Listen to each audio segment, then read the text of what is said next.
हरे कृष्णा, दंडवत प्रणाम आप सभी को। तो आज एक हम बहुत सुंदर विषय लेकर आए हैं, श्रद्धा भाव से श्रवण। तो किसी व्यक्ति को अगर भक्ति में आगे बढ़ना है तो उसे प्रामाणिक गुरु से, प्रामाणिक शास्त्रों से, प्रामाणिक गुरु से, साधु शास्त्र सभी से पूरी श्रद्धा के साथ श्रवण करना चाहिए, अध्ययन करना चाहिए, स्मरण करना चाहिए। तो भक्ति वो आसानी से भक्ति में स्थिर हो सकता है। तो ऐसे शुद्ध भक्तों की संगति से कोई भी व्यक्ति जब भगवान के पवित्र नाम, गुण, यश, लीला को समझ पाएगा, जब उनसे श्रद्धापूर्वक सुनेगा, तो भगवान के जो गुण हैं या उनकी लीलाएं समझने के लिए बहुत अधिक बुद्धि की आवश्यकता नहीं होती। बस मनुष्य को इसे बहुत सरलता से इसे समझ सकता है, प्रसन्नतापूर्वक समझ सकता है। बस उसे भक्तों में श्रद्धा रखनी चाहिए और पूर्ण रूप से विश्वास होना चाहिए कि शुद्ध भक्तों की वाणी जो होती है वो इतनी शुद्ध होती है कि वो उसके हृदय को भी शुद्ध कर देती है। तो भक्तों से सुनकर, शुद्ध भगवान के शुद्ध भक्तों से सुनकर कोई भी मनुष्य शीघ्र भक्ति में शीघ्र प्रगति कर सकता है और उच्च भक्तों की श्रेणी में आ जाता है। तो श्रीमद् भागवतम का भी बहुत सुंदर श्लोक है 3.25 का, सताम प्रसंगान मम वीर्य संविदो भवन्ति हृत्कर्णरसायना कथा तज्जोषणादाश्व पवर्गवर्तमनि श्रद्धारतिर्भक्तिरनुक्रमिष्यति। तो इसमें बताया गया कि शुद्ध भक्तों की संगति में शिव भगवान की लीलाओं तथा उनके कार्यकलापों की चर्चा कान तथा हृदय को अत्यधिक रोचक और प्रसन्न करने वाली होती है। तो कानों को भी दिव्य रस की अनुभूति होती है और हृदय को भी प्रसन्नता प्रदान करती है जब हम शुद्ध भक्तों की संगति में भगवान की लीलाओं का, कार्यकलापों का श्रवण करते हैं। तो ऐसे ज्ञान के अनुशीलन से कोई भी मनुष्य धीरे धीरे मोक्ष के मार्ग पर प्रगति करता है, अग्रसर होता रहता है और फिर मुक्त हो जाता है और उसका आकर्षण जो है वो स्थिर हो जाता है और उसका असली समर्पण और भक्ति युग का शुभारंभ हो जाता है। तो इससे हमें समझ आता है कि शुद्ध भक्तों की संगति में हमें भगवान की लीलाओं का, उनके रूप का, पवित्र नामों का अधिक से अधिक श्रद्धापूर्वक श्रवण करना चाहिए। तो भक्तों के संग से जब ये लीलाओं की जो चर्चा होती है किसी भी मनुष्य के कानों से होते हुए उसके हृदय में पहुंचती है, तो हृदय के जो कल्मश होते हैं, कष्ट होते हैं, दुख होते हैं या जो भी गंदगी होती है, शुद्धियाँ होती हैं, वो सब दूर करके उसे निर्मल बना देती है ना। तो श्रवण को नवदा भक्ति में इसलिए सबसे सर्वश्रेष्ठ साधन कहा गया है। तो श्रवण से ही हमारे मन में, हमारे हृदय में कृष्ण प्रेम का उदय होता है ना, सुप्त कृष्ण प्रेम का उदय होता है। तो इसके बाद ऐसे लगातार सुनते रहने से मनुष्य का जो इन चर्चाओं से भगवान श्री कृष्ण के प्रति दिव्य रस की अनुभूति होती है और फिर उसके कान, किसी भी मनुष्य के कान जो है वो लगातार सुनने से, चर्चा सुनने के लिए सदा लालायित रहते हैं कि कहाँ मुझे मिलेगा अच्छा सुनने को, शुद्ध भक्तों के श्रीमुख से सुनने को।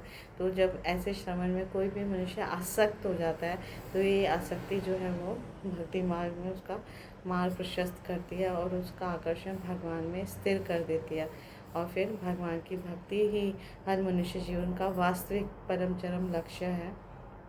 तो हम जब शुद्ध भक्तों का संग करते हैं तो इसका परिणाम होता है कि भगवान की सेवा में हम निरंतर लगे रहते हैं। तो महामंत्र का कीर्तन जब हम करते हैं, हरे कृष्णा कृष्णा कृष्णा हरे हरे, हरे रामा राम राम हरे हरे, तो ये भगवान की दिव्य सेवा में व्यस्त रखता है हमें और भगवान श्री कृष्ण की प्रसन्नता हेतु हम कार्य करते हैं। तो भगवान का कीर्तन, भगवान के पवित्र नामों का कीर्तन हमेशा से हमारे लिए कल्याणकारी है और ये शुद्ध भक्तों के माध्यम से हम हमारे चित्त को पूर्णतया शुद्ध करता है। अगर हम किसी शुद्ध भक्त के श्रीमुख से भगवान के पवित्र नामों का श्रवण करते हैं, श्रद्धापूर्वक श्रवण करते हैं, तो तो हम दिव्य स्थिति को प्राप्त करते हैं।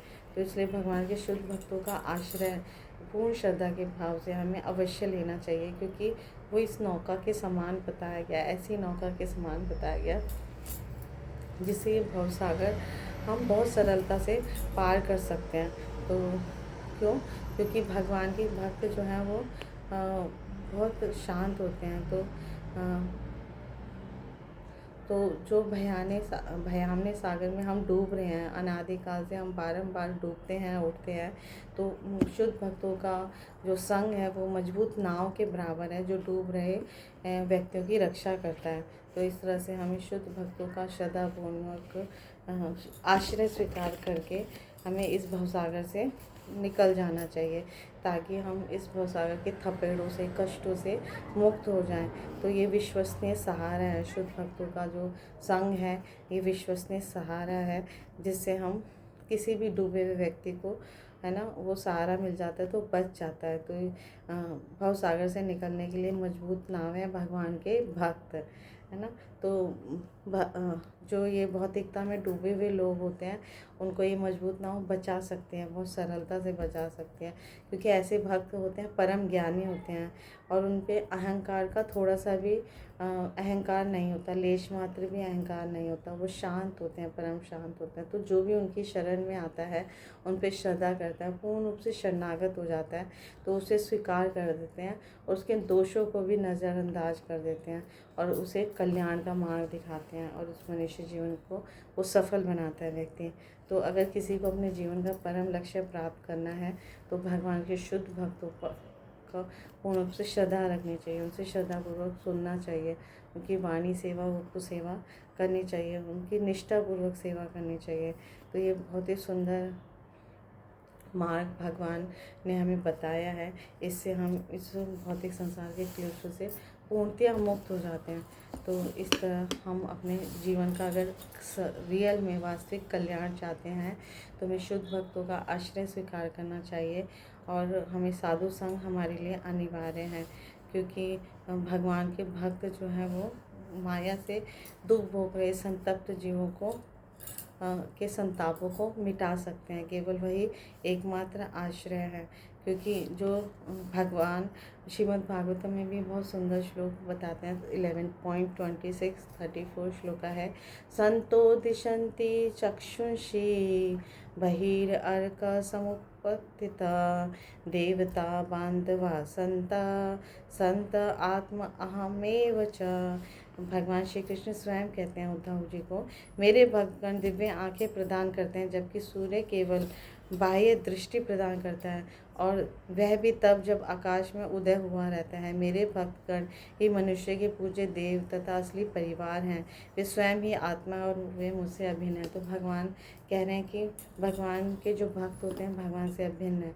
भगवान ने अपने शुद्ध भक्तों का स्तर इतना ऊंचा बना दिया, इतना टॉप बना दिया, तो वो हर व्यक्ति को दिव्य आंखें देते हैं, दिव्य आंखें देते हैं, जिससे उसके हृदय में अज्ञान का अंधकार तुरंत दूर हट जाता है। और लेकिन सूर्य तो बाह्य दृष्टि प्रदान करता है, वो भी जब आकाश में, वो अगर आकाश में नहीं है, बादलों ज़रा पसंद है, तो हमें थोड़ा अंधकार ही दिखता है।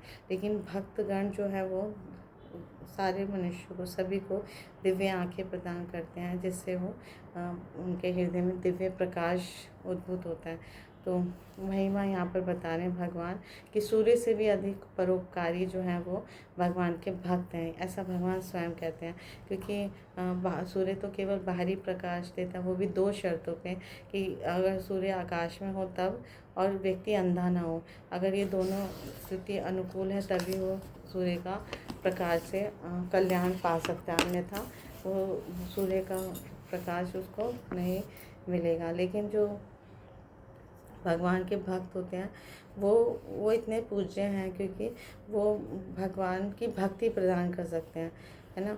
और हमारा रियल में जो वास्तविक कल्याण है वो हमें देते हैं और हमारे हित के कार्य में हमें लगाते हैं। और ऐसे भक्त भगवान से हम अभिन्न होते हैं, भगवान के समान ही पूजनीय होते हैं।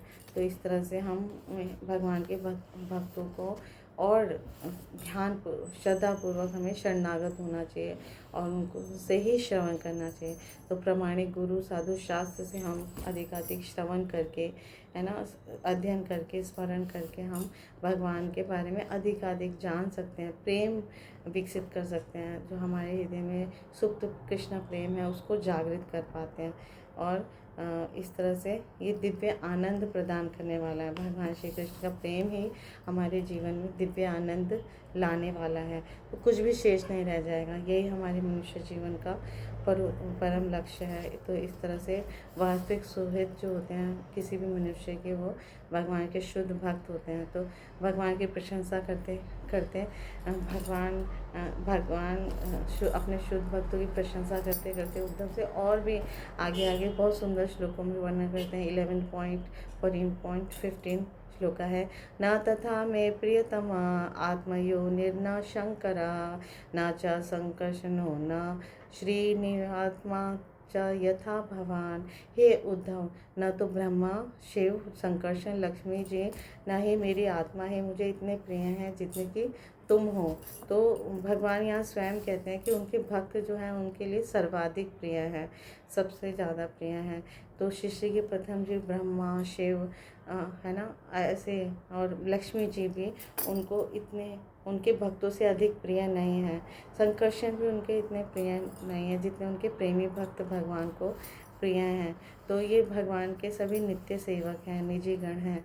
लेकिन भगवान जो है अपने भक्तों की श्रेष्ठता इनसे भी ऊपर बताते हैं, क्योंकि भगवान के शुद्ध भक्त जो हैं उनकी स्थिति हमेशा ऊपर होती हैं। तो भगवान की इतनी महिमा है, तो भगवान के शुद्ध भक्तों की कितनी महिमा होगी जिससे भगवान इतना प्रेम करते हैं।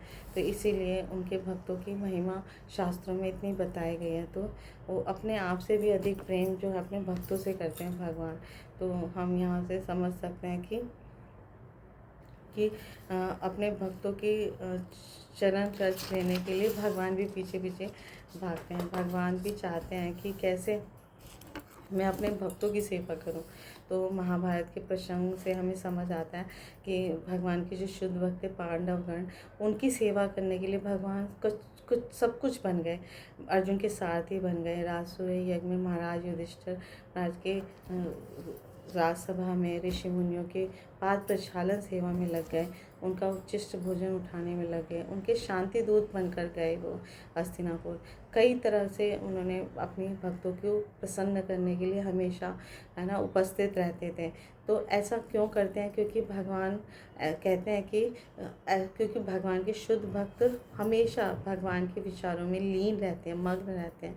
वो शांत होते हैं, शत्रु भाव से रहित होते हैं और सर्वत्र समभाव से विचरित करते हैं। वो सबका कल्याण करना चाहते हैं। इसीलिए इन गुणों के कारण भगवान उनके अपने ही भक्तों के प्रेमी बन जाते हैं, उनको उनकी चरण रच जाते हैं या उनको प्रेम देते हैं, उनके प्रेम के लिए भूखे रहते हैं और उनकी सेवा करने के लिए तत्पर रहते हैं।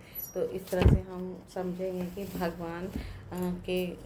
भगवान की दृष्टि में भगवान के शुद्ध भक्त जो हैं वो अतिशय प्रिय हैं भगवान को। तो ऐसे शुद्ध भक्तों के प्रति जब हम श्रद्धा भाव रखते हैं, उनसे श्रद्धा भाव से श्रवण करते हैं, तो हम भी भगवान के प्रति है ना अपना विस्मृत प्रेम जागृत कर लेते हैं, जो इस मनुष्य जीवन का परम लक्ष्य है। Thank you so much. Guru Maharaj की जय, शिव प्रभुपाद की जय। आप सब भक्त विनती हैं। हरे कृष्ण।